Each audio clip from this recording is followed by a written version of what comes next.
Hey, what's up, and thank you for joining me once again in the Scoreboard Addicts Pub. And I have a treat for you today. We are doing, as if you didn't know in the thumbnail already, Stagg, formerly Stagg Jr. Let's get a review. All right, if you're here, I'm assuming you already know what this bottle is and what this bottle means. Stagg used to be Stagg Jr., made by Buffalo Trace, baby Stagg, if you will. This bottle came after batch 18, so they're not. It no longer has the junior moniker in between the G.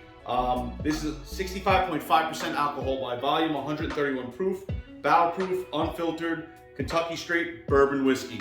So this bottle, if you can find it at MSRP, which is pretty damn impossible, is about $60 to $70. I, of course, did not find this at MSRP. I'm not so lucky. I've been looking for it for a few years now. Finally found it, broke down, spent about $250. I know, I'm the reason why this stuff is, going up and up and up and unfindable, but in this area, I've seen it for $300, $400, up to $500. So when I saw it for $250, I had to jump all over it. Wanted to try it. I've gotten the pleasure of trying George T. Stagg before, so I wanted to see how this compares, considering this is a little bit more gettable than the BTAC George T. Stagg. All right, let's hear it. Ooh, that was crisp. Wow.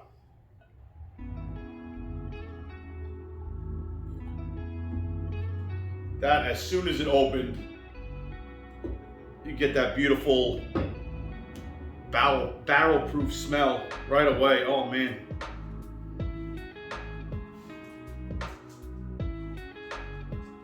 Wow, on the nose, it's very caramel forward.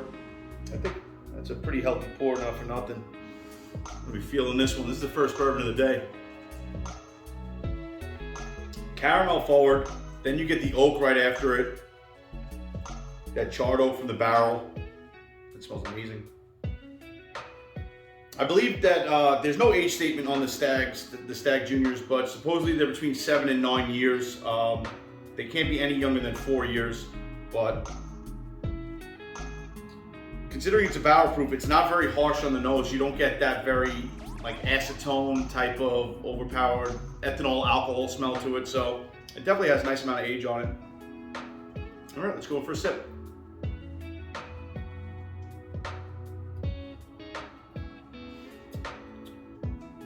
Wow. You get the oak right away. It's very oak forward. Not a lot of sweetness on the start. Almost like a burnt caramel, that charred note that kind of takes the sweetness away, but not bitter.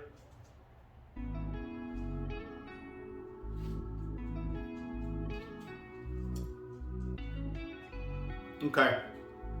It might need to just open up a little bit, because on that sip, I definitely got a little more sweetness, a little more caramel, and then a fleeting hint of vanilla on the way out. But the oak is definitely there. It lingers on the palate. Wow. Very smooth for 131 proof.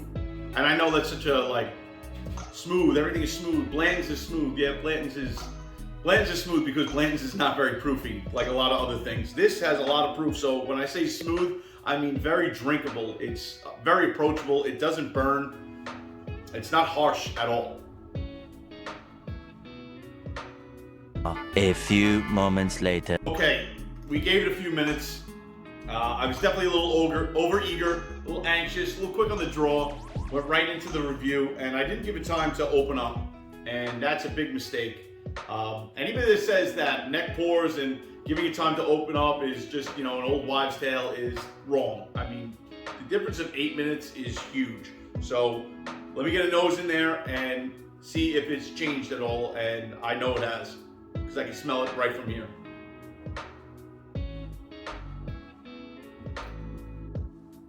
There goes the fruit note that was missing on the initial smell and taste. That red berry cherry note, and now it's kind of eased down a little bit as far as the proof goes into the oak. The oak is now a little more on the back end of the nose, and you get a nice floral note to it that's front and center right after that fruit note. So give it another sip.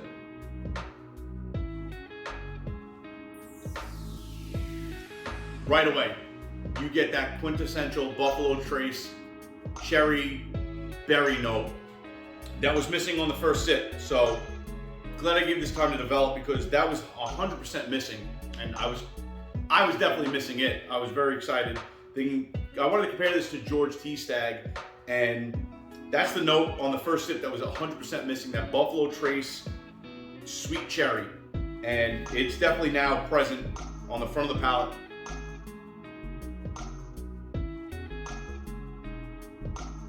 Yeah, a lot more tame, a lot sweeter. You get the fruit right away, and that leads into a caramel honeyness now. Now the caramel is even toned down a little bit into more of a honey sweetness, right into that charred barrel oak. But it's not in your face like it was on the first, sip, on the first nose when I poured this and didn't give it time to rest a little bit. So I'm happy we gave it a couple minutes, because it has definitely changed this completely. I was looking forward to this. I wanted to compare it to George T. Stagg. Out of 100 rating, George T. Stagg is my highest as far as the bourbons I've tried in my life so far. George T. Stagg is sitting up there at 95. Can't give it 100 because there's always room to improve, right? You never know what something's going to blow you away, and you just got to give that little extra element of, could there be a better bourbon out there? So George T. Stagg is at the top of my list at 95. This is right up there. I'm going to give this an 87. It's up there. It's not as well-rounded as the George T. Stagg. I think the George T. Stagg might have a little extra age on this. Just no age statement on it, but they speculated 7 to 9 years old. George T. Stagg, I believe, is a little older, but George T. Stagg is a little more well-rounded, a little sweeter, and the cherry is a little deeper and more, I would say, strong in the George T. Stagg from what I can remember, the pour I had. But this is very well up there. It's very comparable, and at 131 proof, it is probably the most drinkable barrel strength high proof bourbon I've had. Very inviting after you let it open up a little bit. Excellent pour. Would I spend $250 on this again? Absolutely not. I wanted to try it. I doled out the money, paid secondhand price for it, and I'm crazy to do it. But would I buy this by the case at $70 MSRP? 100%. I would even go as far as saying I would pay double MSRP. If I see this sitting on the shelf at $150, I'm grabbing a bottle of this. So if you are lucky enough to grab this at less than secondhand pricing, please jump all over it, because it is an excellent bourbon, especially if you like barrel strength, cask strength bourbons.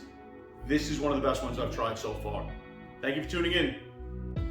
If you guys liked that review, if you hated that review, let us know in the comments. Please like, subscribe, Fantasy Sports Corp, Scoreboard Addicts Podcast, because we have a lot more great whiskeys to review. Hope to see you again. Cheers.